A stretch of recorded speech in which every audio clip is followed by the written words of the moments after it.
jujur dulu bahwa ada semacam mitos gitu ya bahwa Bashar al-Assad itu membantu Gaza. Bapaknya Hafiz al-Assad itu kan pernah memerangi Israel pada perang Yom Kippur tahun 1974. Sebenarnya gimana sih? Oke, pertama kondisi pemerintah Suriah itu tidak membantu Palestina secara militer sebetulnya. Apalagi terutama setelah masa pemerintahan Bashar al-Assad. Saya tidak paham alasannya. Ya, itu nanti biarkan pakar geopolitik Suriah dan lain sebagainya yang bicara. Akan tetapi bantuan militer Suriah itu berhenti kurang lebih sebelum tahun 2012. Mengapa? Karena sebelum tahun 2012, dan itu pun bukan dari Suriahnya, bukan. Suriah itu hanya menyediakan jalan agar bantuan dari Rusia atau Iran bisa masuk, dan kita harus jujur mengakui bahwa bantuan itu sangat-sangat sedikit.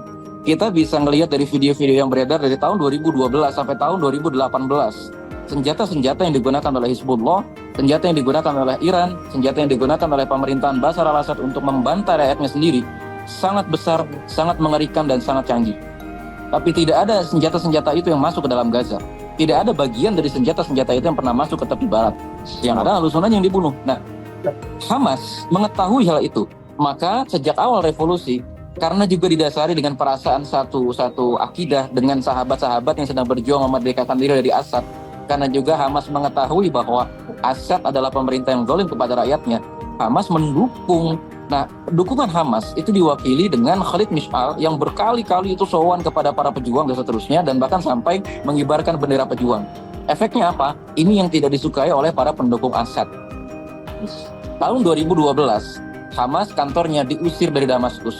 Di tahun yang sama, di tahun 2012, setelah sholat Jumat, Ismail Haniyah Asyahid diundang untuk khutbah di Masjid Al-Azhar, dan dengan tegas Ismail Haniyah kondem atau mengutuk Bashar al-Assad dan memerintahkan atau meminta kepada Bashar al-Assad untuk memberikan hak kepada rakyatnya sendiri. Itu Ismail Haniyah Syahid yang bicara. Terjadi perang sekian lama, akhirnya kan kita tahu Hamas kantornya dipindahkan ke Doha. Itu yang pertama. Yang kedua, kita tahu bahwa Hamas proses berdirinya sebagian memang didrive dan diilhami oleh gerakan Ikhwanul Muslimin yang ada di Mesir. Akan tetapi kemudian kan pada tahun 83 ya, atau ya kurang lebih 82, sekitar 5 tahun sebelum Hamas didirikan, terjadi pembantaian besar-besaran kepada jamaah Ikhwanul Muslimin yang ada di kota Hama. Dan sebagian di antara mereka itulah yang kemudian ada juga mengungsi ke tepi barat dan lain sebagainya. Dan ini fakta yang selalu denial ya, bahasanya dihindari gitu loh. Kalau kita lihat publikasi-publikasi dari para pejuang Hamas, Al-Qassam dan lain sebagainya, memang ada roket-roket seperti Grad dan seterusnya. Tapi kalau kita lihat tahun-tahun pembuatan roket tersebut dan seterusnya, ini rata-rata roket-roket tua, yang roket-roket itu sudah tidak diproduksi pada saat revolusi Suriah, atau juga tidak diproduksi pada saat Bashar al-Assad berkuasa tahun 2000. Artinya apa? Yang dikasih ke Hamas itu ibarat kayak, oh nih senjata nggak kepake nih, daripada karatan lu pakai dah. Gitu sebetulnya. Kalau Bang Ari Guntung lihat di Suriah seperti apa sih jenis bomnya? Termobarik itu bom kelas berat loh sebenarnya, ya kan? Kelas berat. Gasarin tuh napalm deh sama bom barel ya, bom barel yang meledaknya itu besar, semua dijatuhkan dan jumlahnya itu bukan 1000. Waktu Butoh itu sampai dia bilang setiap jam itu sampai mereka tuh nggak bisa bernapas karena bom di mana-mana gitu dijatuhkan sama rezim Assad.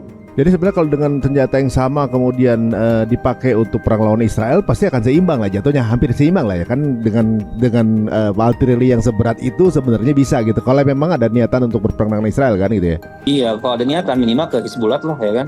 Hizbullah kan proksinya Iran di Lebanon gitu. Kalau melalui dia mungkin lebih lebih cocok karena jalurnya itu bersebelahan aja Bang. Kalau disuplai pun itu gampang banget sebenarnya mereka. Kalau memang benar-benar niat ya, yang ada tentara Hizbullah berkumpul di Suriah untuk membunuh Ahlussunnah yang ada di Suriah. Mereka banyak banget di dalam Suriah waktu itu Bang.